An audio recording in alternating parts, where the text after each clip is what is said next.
Oh boy, it's everybody's favorite dungeon, the lava caves. I am very put off by how you introduced that. Oh, wow, it's even called the lava caves. Like, come on, guys. I mean, that's what it was called in the first game too. We're just in a different part of them. Right, but like, I'm kind of retroactively very annoyed by that. Like, I feel like they should have a name. They should have a name. It should have some stupid fucking JRPG proper noun. That's all I ask. Right, well, let me tell you how much I fucking love the lava caves. How much do you fucking love the lava caves? Alright, so, what if literally every enemy in this dungeon could, at a whim, hit you for 300 or 300 to 400 damage and set you on fire? That sounds like it would be fucked up if true. I should briefly point out that did 150 because Millie was wearing the fire-resistant hat that gave her like 100 fire armor. Cool. Great.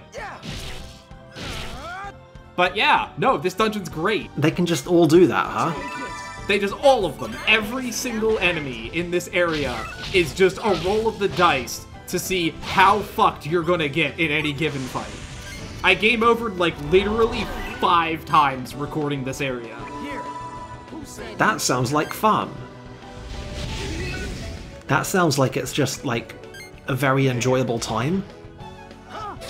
And a very well-handled game design. And like a triumph of balance. Speaking of game design, did you know that this game does have retry on death, but only for bosses? That's incredible. If you die in the fight immediately before the boss, well, it sounds like somebody's about to redo the whole fucking dungeon, aren't you? That's incredible. There is absolutely nothing that annoys me more than a game that has a functioning retry button from a sensible checkpoint that technically does work everywhere, but which specifically goes out of its way to disable it other than in certain exceptional circumstances. And I'm talking about Bayonetta 3 here. What were we talking about? We're talking about a bird that can give itself armor by freezing in place. It's very impressive. Uh-huh. That's quite something. It just hovers there, right? That's... I mean, I know, like, you know, video game aerodynamics is, you know, basically just a punchline at this point, but, like, they at least have them, like, flapping and stuff. But no, it just hovers there.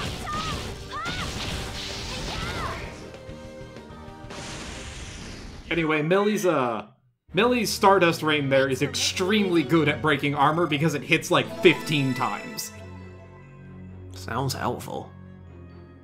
I mean, to the extent that anything can be helpful in this place. Also, I apologize in advance, but we are going to be updating our decks after, like, literally every time we get a treasure, because they're all extremely good ice cards, and, well, you know. Yeah, the kind of sounds like we have an urgent need for, like, any and all of those things. Although I guess, having stuff that would prevent the literal random OKOs from literally everybody in this fucking place might be even more urgent, but I don't think we're gonna get that.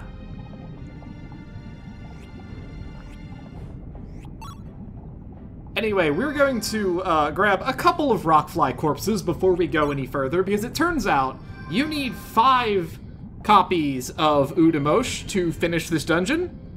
And Jesus Christ, Sagi. I mean, it's very hot down here. You know what? Yeah, sure, whatever. All right, we'll give him that. But yeah, no, we need 5 copies to finish the dungeon, so we're just gonna go back and get those right now.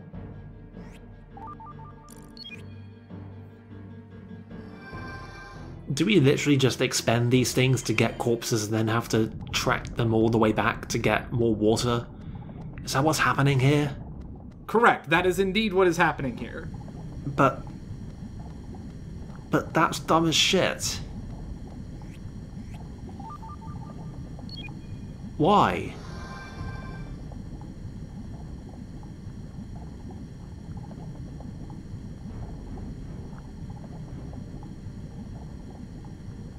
Why would you do that? I don't understand it. Like, I know I can't do anything about it, but like, I'm just pleading into the ether for this game to please just make any fucking sense. Like, I don't know, we just came out of a whole extended set piece where we actually tried employing, like, logic and reason and critical thinking to an ongoing situation, so maybe this is just the balance coming due. But, like, come on, man.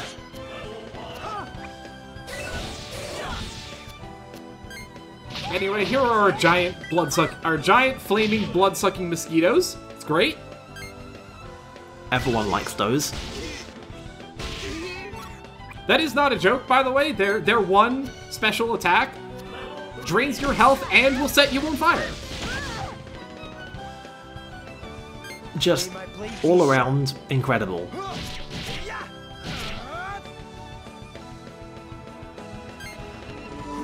If there is any good to be said about these guys, is that they are basically glass cannons. Like, a good round of attacks will kill them. Which is great when there's like 1 or 2 of them. Yeah, sounds like you're kind of approaching the vicinity of the idea of balance.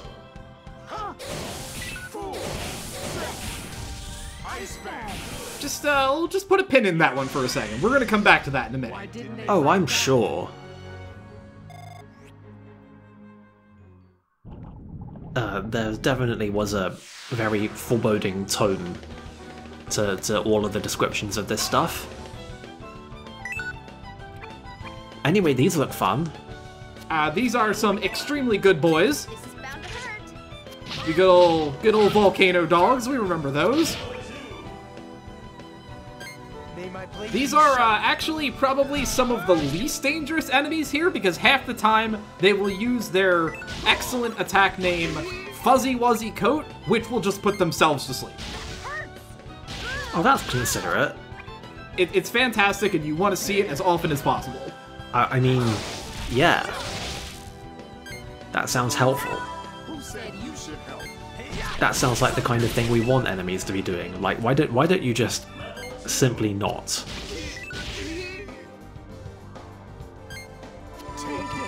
I think more RPGs should have, like, mixed in with random encounters. Oh, it's just some wildlife. It does the whole thing. It does the big flash. It does the screen transition effect.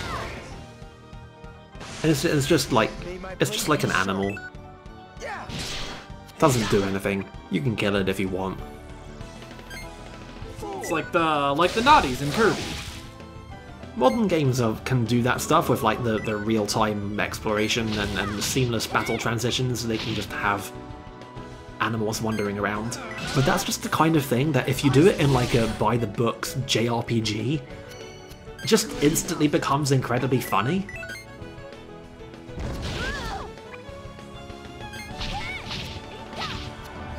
It's not like JRPGs haven't experimented with like non-hostile enemies, but that's usually been like either narrative or puzzle stuff, or like weird gimmicky stuff like the one group of enemies in Final Fantasy IX that don't attack you and you just trade gems with them, or answer trivia questions. That also happened.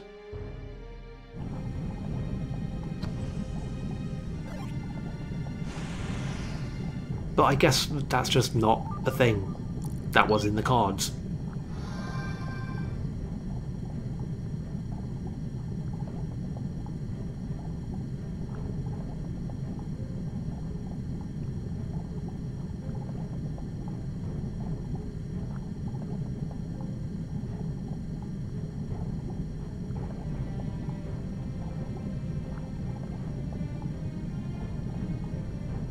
Well, that didn't work.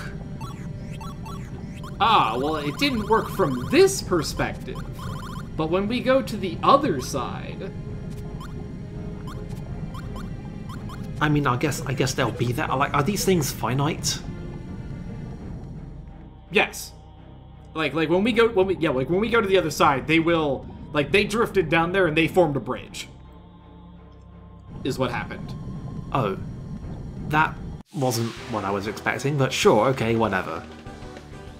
Makes about as much sense as anything else. Oh, this looks like a disaster. Yeah, so if you see this screen, you're basically just in a coin flip as to whether or not you're going to make it past, like, the first 2 turns. Yeah, this seems like a catastrophe.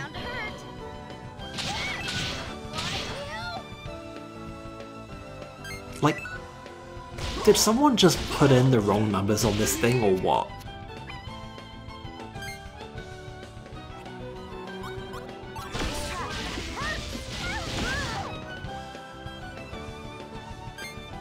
Yep, this is another one that caused me to wipe. I was very happy about it. Things were going great.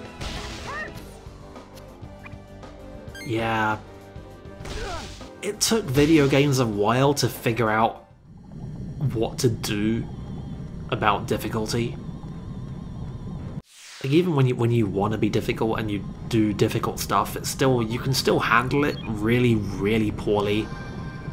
You can be bullshit as well as difficult. I don't conceptually have a problem with games that get bullshit levels of difficult, necessarily. It's just that they combine that with gigantic amounts of inconvenience, and that's what makes people not like it.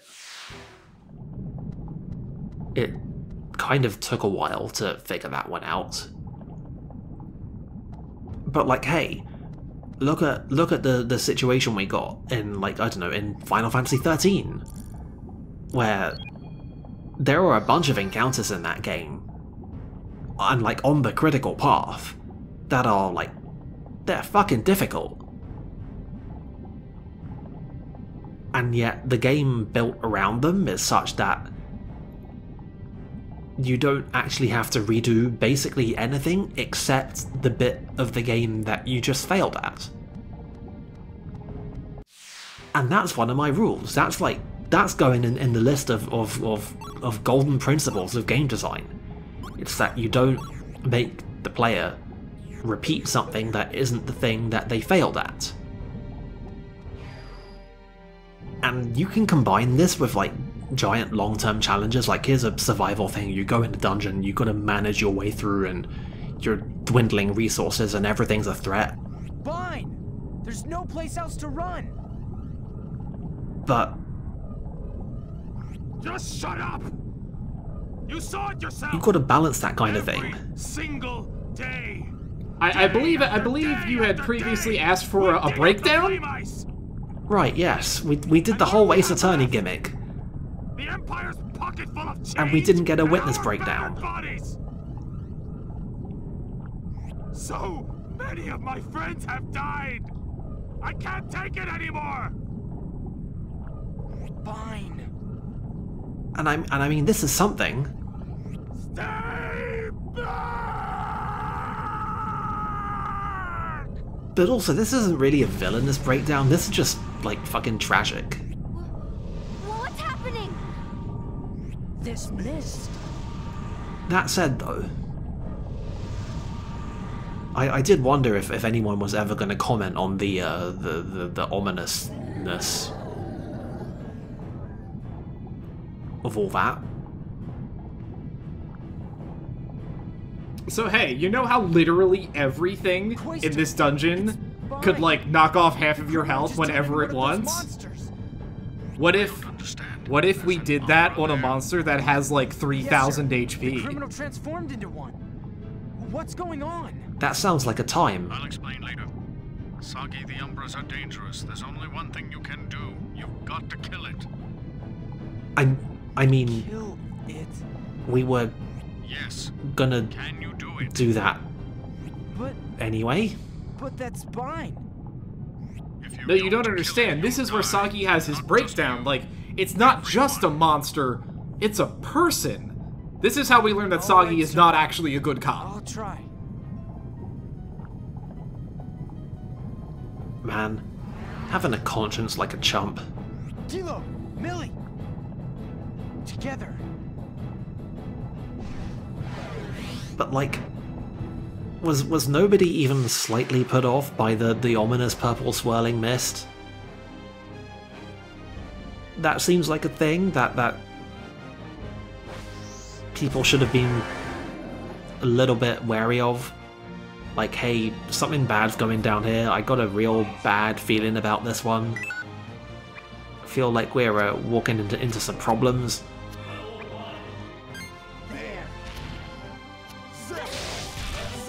Feel like there's something wrong metaphysically with this man.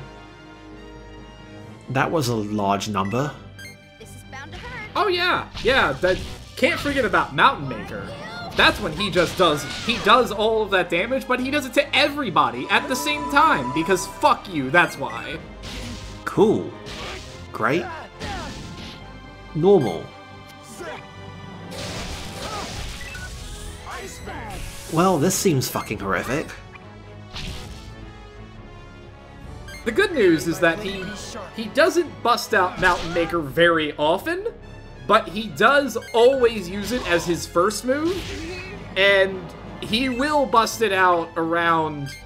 I mean, I don't know if it's like an HP mark or if it's like a time thing, but he does have another one ready to go eventually.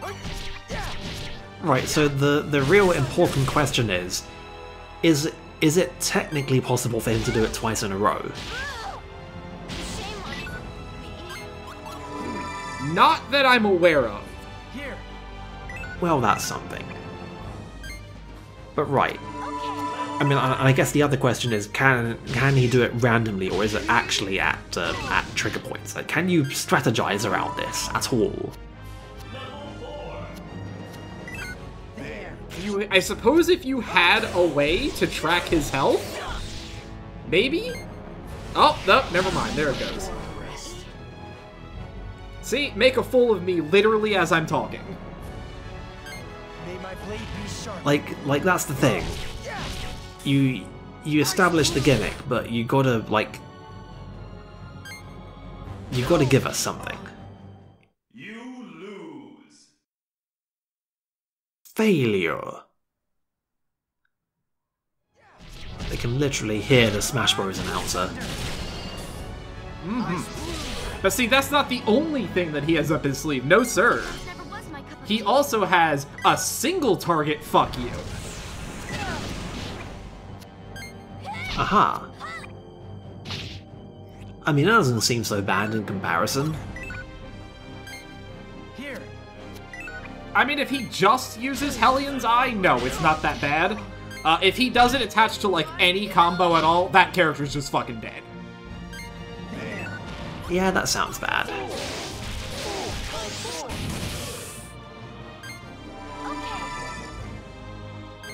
Man, there's some real fuck you stuff in JRPGs. The one I remember is Heads up. the heat status from Final Fantasy IX. Like, it was very rare, there wasn't a lot of stuff that could use that, but like... The way it works is if it puts a thing on you, and if it procs, you get heat. And if you have heat, and you do literally any action, you just die. Like, no animation, nothing special. It's like, if you do anything other than wait, you just immediately die. It doesn't even resolve. At least I don't think it does. I see. And this is a game with the Square Enix, or Squaresoft as they were still known at the time, the Final Fantasy ATB system, where you queue up characters to act while other things are resolving. So it could well happen that This is bound to hurt. you do your actions and you queue somebody up, and then the enemy gets a turn, and then the enemy puts heat on somebody, and they have an action queued up, and you can't not do it.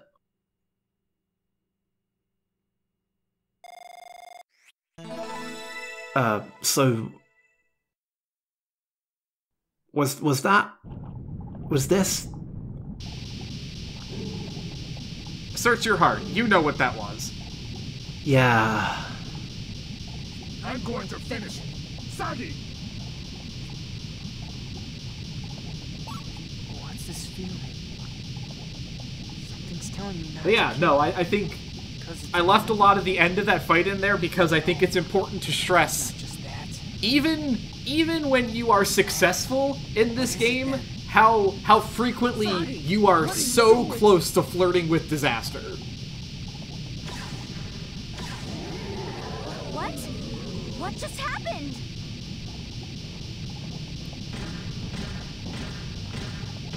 Step away from my prize. Valora! Move aside. Obviously, you need me to do this for you. Did warn you about having a conscience like a chump.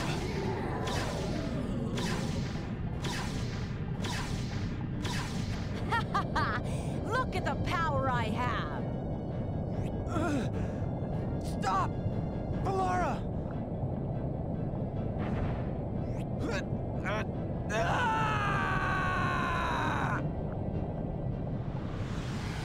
Anyway, this all seems normal. It's that time again.